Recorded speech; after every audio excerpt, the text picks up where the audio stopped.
Thanks for tuning in to the Tom Auto channel.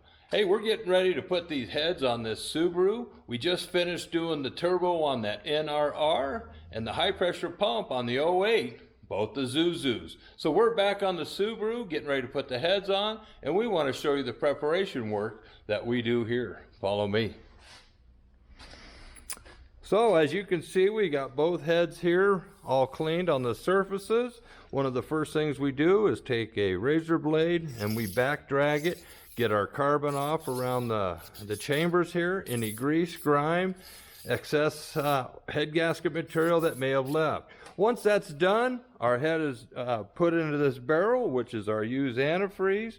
The glycol seems to be a lubricant, as we're using our bench stone on the medium side to get everything clean.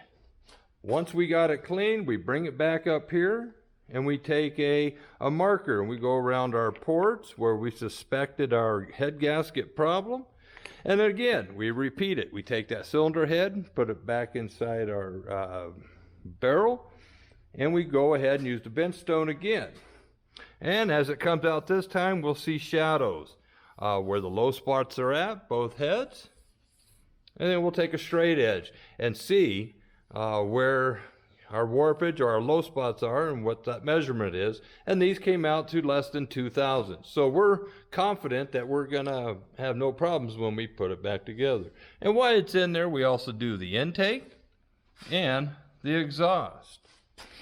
Once that's done, now we got to do the block, and we do the same thing. We take the razor blade, take off any excess carbon, head gasket material, grease, grime, anything.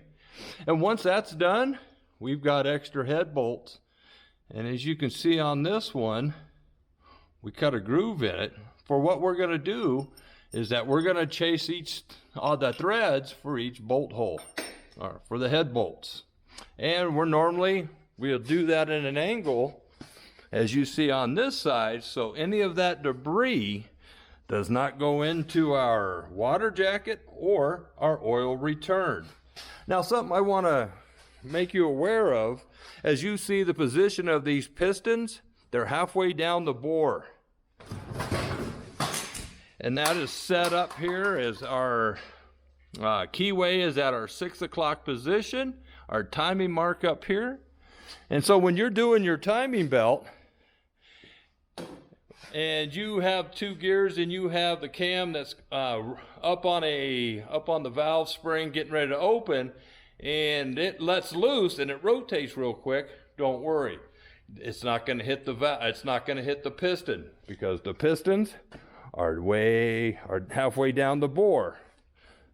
Simply just bring them back up at the marks, install your belt. We're going to show you that. So I hope this helps somebody down there. If you're doing head gaskets, it's all about the preparation. So stay tuned as we do the cylinder head torque. There's a special procedure for that, and we'll do some of the tools that we use when we're reinstalling the timing belt. Go ahead and subscribe, like, and share, and comments are always welcome. Have a great day.